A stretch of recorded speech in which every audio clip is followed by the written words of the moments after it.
Assalamualaikum warahmatullahi wabarakatuh. Pada pagi hari ini kita akan belajar tematik 3A pembelajaran pertama subtema 1 pertumbuhan dan perkembangan makhluk hidup. Sebelum kita mulai pembelajaran kita pada pagi hari ini, marilah kita buka dengan membaca basmalah bersama-sama. Bismillahirrahmanirrahim. Tujuan pembelajaran kita pada pagi hari ini adalah pertama, siswa dapat menyanyikan lagu Bebek Bebekku sesuai dengan nada panjang atau pendek yang dipopulerkan oleh Vin Haryanto. Yang kedua adalah siswa dapat menyebutkan ciri-ciri makhluk hidup. Itulah tujuan pembelajaran kita pada hari ini. Di sini ada dua teks lagu yang akan kita nyanyikan bersama-sama. Yang pertama adalah Bebek Bebekku dan Balonku ada 5. Kita nyanyi bersama-sama ya. 3, 2, 1. Bebek bebekku, mari kemari, ikutlah aku ke kebun bibi. Di sana banyak kesukaanmu, cacing yang gemuk, oh ayo diserbu. Berebut, berebut, sungguh ramainya. Kwek, kwek, kwek, kwek, kwek, kwek, bersukaria. Hore. Selanjutnya kita akan menyanyikan lagu Balonku ada 5. Balonku ada 5, rupa-rupa warnanya, hijau kuning kelabu, merah muda dan biru. Meletus balon hijau dan hatiku sangat kacau. Balonku tinggal 4, ku pegang erat-erat. Hore, kita semua sudah menyanyikan 2 lagu. Yang pertama, Bebek Bebekku, dan yang kedua adalah Balonku ada 5. Selanjutnya, kita akan belajar tentang perbedaan makhluk hidup dan benda mati.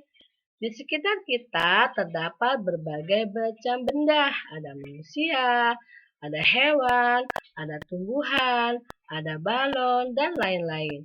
Manusia, hewan, dan tumbuhan disebut dengan benda hidup atau makhluk hidup. Sedangkan bola, batu, dan balon disebut juga makhluk tak hidup atau benda mati. Itulah perbedaan makhluk hidup dan benda mati. Nah, di sini ada kalau makhluk hidup perbedaannya adalah dengan benda mati. Makhluk hidup itu bernafas karena Allah menciptakan alat pernafasan untuk makhluk hidup sehingga makhluk hidup bisa bernafas. Sedangkan benda mati tidak bernafas. Yang kedua, makhluk hidup itu makan, sedangkan benda mati tidak membutuhkan makanan. Yang ketiga, makhluk hidup itu tumbuh, sedangkan benda mati adalah tidak tumbuh. Ukurannya tetap ya, dari sekarang atau sampai kapanpun dia bentuknya tetap. Sedangkan makhluk hidup yang keempat adalah bergerak ya. Makhluk hidup itu bisa berpindah dari satu tempat ke tempat yang lain. Sedangkan benda mati dia hanya diam, tidak bisa berpindah kecuali ada yang menggerakkannya atau yang memindahkannya. Itulah perbedaan makhluk hidup dan benda mati. Nah, sekarang ciri-ciri makhluk hidup. Ternyata ada ciri-ciri makhluk hidup yang pertama adalah membutuhkan makanan. Makanan sangat penting bagi makhluk hidup untuk melakukan aktivitas sehari-hari. Manusia, hewan, dan tumbuhan membutuhkan makanan agar dia dapat bertahan hidup. Manusia makanannya terdiri dari tumbuhan dan hewan.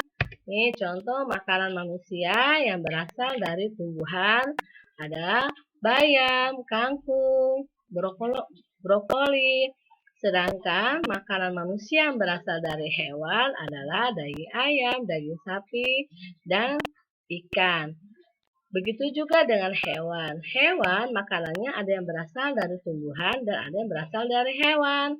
Contoh yang berasal dari tumbuhan adalah rumput atau kangkung, bayam. Contohnya adalah kelinci. Mereka makan sayur-sayuran.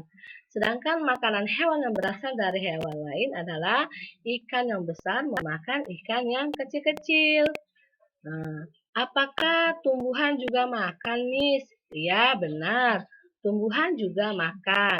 Makanan tumbuhan adalah air dan zat-zat yang ada di dalam tanah. Oh iya, tumbuhan dapat membuat makanannya sendiri ya. Berbeda dengan hewan. Kalau hewan tidak bisa membuat makanannya sendiri, tapi tumbuhan bisa. Bagaimana caranya? Tumbuhan membuat makanannya dengan proses fotosintesis. Apa sih nih fotosintesis itu? Fotosintesis adalah proses mengolah karbon dioksida atau CO2 yang diambil dari udara dan air yang diambil dari tanah untuk membuat makanannya dengan bantuan cahaya matahari. Yang kedua, ciri yang kedua adalah bergerak.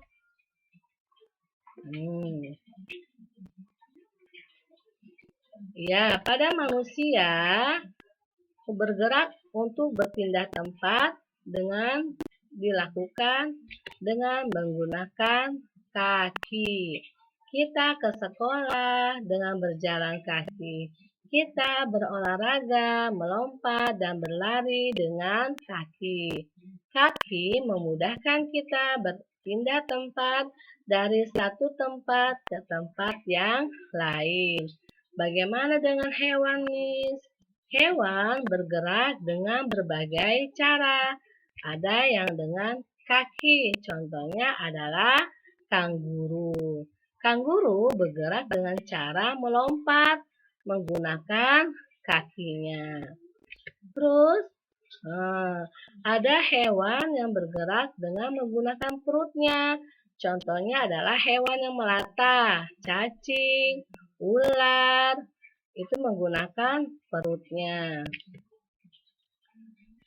Ada juga hewan yang menggunakan sirip untuk bergerak ya di dalam air ya, atau berenang. Ikan berenang di dalam air dengan menggunakan siripnya, dia bisa bergerak-gerak. Nah, terus yang keempat adalah sayap. Nah, burung bergerak menggunakan kaki atau terbang dengan sayapnya. Dengan sayap ini, burung bisa berpindah tempat atau dari dahan yang satu ke dahan yang lainnya. Bagaimana dengan tumbuhan, Miss? Apakah tumbuhan juga bergerak? Ya, tumbuhan juga dapat bergerak, tapi dia tidak dapat berpindah tempat. Contohnya putri malu. Putri malu bisa bergerak kalau tumbuhannya atau kalau daunnya kita sentuh, dia akan menutupnya. Itu namanya adalah bergerak. Begitu juga dengan tumbuhan yang lain, batangnya akan tumbuh mengikuti arah cahaya matahari. Itulah alat gerak pada makhluk hidup, pada manusia, pada hewan. Semoga pembelajaran kita pada hari ini bisa bermanfaat ya untuk kalian semua. Dan jangan lupa setelah ini kalian bisa mengerjakan halaman 3, halaman 4, halaman 5, dan halaman 12. Sampai sini dulu pembelajaran kita pada hari ini.